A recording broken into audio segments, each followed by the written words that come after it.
గిరిజనుల హక్కులు చట్టాల పరిరక్షణకు మహాధర్నా 1/70 చట్టం జీవో నంబర్ 3పై కేంద్ర రాష్ట్ర ప్రభుత్వాలు స్పష్టత ఇవ్వాలి అని గిరిజనుల డిమాండ్. గిరిజనుల హక్కుల పరిరక్షణ కోసం అల్లూరి సీతారామరాజు జిల్లాలో గిరిజన సంఘాల ఆధ్వర్యంలో మహాధర్నా నిర్వహించారు. 1/70 చట్టం జీవో నంబర్ 3పై కేంద్ర రాష్ట్ర ప్రభుత్వాలు వెంటనే స్పష్టత ఇవ్వాలి అని గిరిజనులు డిమాండ్ చేశారు. పాడేరు కేంద్రంలో గిరిజన సంఘాలు వివిధ గిరిజన సంఘాల ఆధ్వర్యంలో జరిగిన ఈ మహాధర్నాకు జిల్లా నలుమూలల నుండి వేలాది మంది గిరిజనులు తరలివచ్చారు. 1/70 చట్టాన్ని పూర్తి స్థాయిలో అమలు చేయాలి అని, 1/70 చట్టం మా రక్షణ కవచం, ఈ చట్టం ద్వారా భూములు అడవులను కాపాడుకుంటున్నాము అని, గిరిజనేతర వ్యక్తులకు అడవుల్లో భూములు ఇవ్వరాదని డిమాండ్ చేశారు. మా ఉనికే ప్రధానం, కేంద్ర రాష్ట్ర ప్రభుత్వాలు వెంటనే స్పందించి 1/70 చట్టాన్ని పటిష్టం చేయాలి అని, జీవో నంబర్ 3 రద్దుతో గిరిజనుల ఉద్యోగాలు కోల్పోతున్నామని అన్నారు. పోడు భూములకు పట్టాలు ఇవ్వాలి అని, ఆశ్రమ పాఠశాలలు, హాస్టళ్లలో సౌకర్యాలు మెరుగుపరచాలి అని కోరారు. 5వ షెడ్యూల్ ప్రకారం గిరిజన సలహా మండలాన్ని బలోపేతం చేయాలన్నారు. మా భూములు మాకు కావాలి, మా అడవులు మాకు కావాలి, జీవో నంబర్ 3 రద్దుతో ఉద్యోగాలు కోల్పోతున్నాము అని, ప్రత్యామ్నాయ జీవో అమలు చేయాలి అని అన్నారు. వారి డిమాండ్లను ప్రభుత్వ దృష్టికి తీసుకువెళ్తామని పీఓ హామీ ఇచ్చారు. ధర్నా ప్రాంతంలో ఎలాంటి అవాంఛనీయ సంఘటనలు జరగకుండా పోలీసులు భారీ బందోబస్తు ఏర్పాటు చేశారు. మొత్తానికి గిరిజనుల హక్కుల పరిరక్షణ కోసం జరిగిన ఈ మహాధర్నా జిల్లాలో పెద్ద ఎత్తున సంచలనం సృష్టించింది. 1/70 జీవో నెంబర్ 3 అంశంపై ప్రభుత్వం నుండి స్పష్టత వచ్చే వరకు ఉద్యమం ఆపేదే లేదని గిరిజన నాయకులు స్పష్టం చేశారు. మీరందరూ కూడా రాజకీయ నాయకుల్లాగా మంచి ఆర్డిస్తున్నారు మీరు ఇక్కడ. But that's not executive good will. మీరు ఇప్పటివరకు ఐటీడీలో అటువంటి చర్య తీసుకోలేదు. మీరు ఏం చేస్తారు స్పష్టంగా చెప్పండి. ఒక పాయింట్. రెండోది మన ఐటీడీఏ నుండి సుప్రీంకోర్టులో 1/70 రక్షించండి. ఇది గిరిజనులు గుండె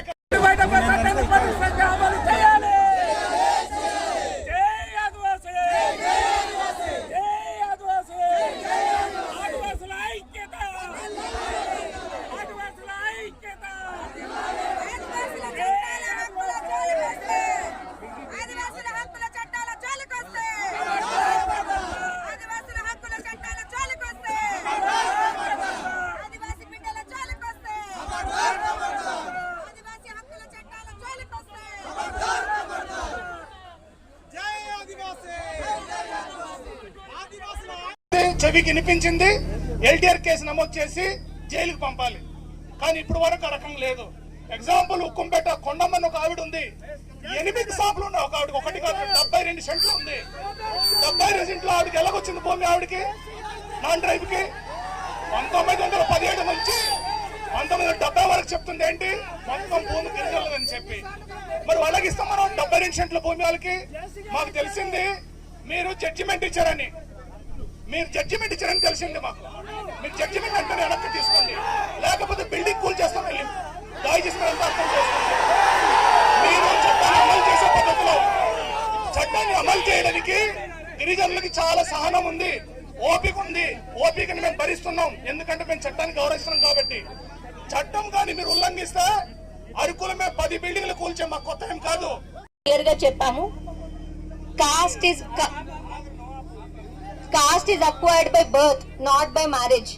కాస్ట్ అనేది పుట్టుకతో వస్తుంది, పెళ్లి ద్వారా రాదు. సో కేవలం గిరిజనేతల అమ్మాయిని పెళ్లి చేసుకుంటే గిరిజనేతరుడికి కాస్ట్ మారదు. అలా కాస్ట్ సర్టిఫికేట్స్ ఉన్నవన్నీ కూడా రద్దు చేస్తాము.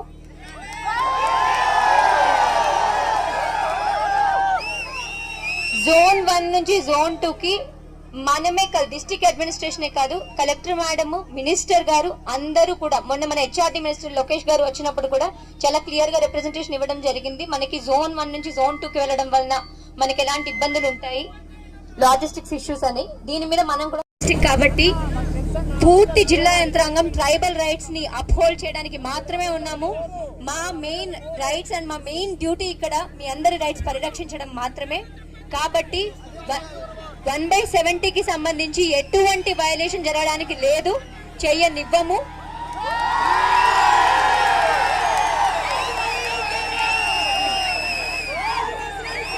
మనకి రకరకాల అన్ఎంప్లాయ్మెంట్ లో మనకి ల్యాండ్ మాత్రమే ఇంపార్టెంట్ కాబట్టి గిరిజనులకి ల్యాండ్ దూరం అయ్యే అవకాశం లేకుండా చూసుకుంటాము.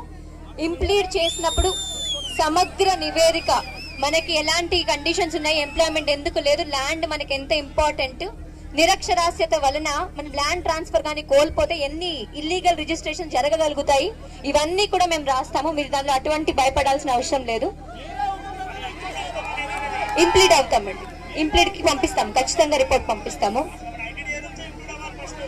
వి విల్ సీ ద రెస్పాండెంట్స్. మనం రెస్పాండెంట్స్ లో లేకపోయినా కూడా ఇంప్లీడ్ అవుతాము, దానిలో భయం ఏం లేదు. మూడోది, ఆల్రెడీ మధ్య వలస అండ్ వీటి గురించి మనం క్లియర్ గా చెప్పాము. మన ఆదివాసులకి తెలియకుండా, వాళ్ళకి అవగాహన లేకుండా సర్వేలు జరగలేదు కూడా లాస్ట్ 2 months. బాక్సైట్ కి సంబంధించి కూడా గతంలో ఇష్యూ వచ్చింది అని చెప్పేసి చాలా క్లియర్ గా చెప్పాము. లాస్ట్ 4 years లో లైసెన్స్ కొత్తది ఇవ్వలేదు, అయిపోయిన లైసెన్స్ కూడా రెన్యూ చేయలేదు.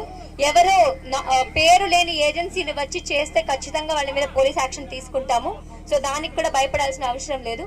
కొత్త డిఎస్సి నోటిఫికేషన్, మాకు కూడా చాలా విలేజెస్ కి వెళ్ళినప్పుడు బిఎడ్ కంప్లీట్ చేసిన పిల్లలు, టెట్ పాస్ అయిన పిల్లలు ఎంప్లాయ్మెంట్ లేకపోవడం వల్ల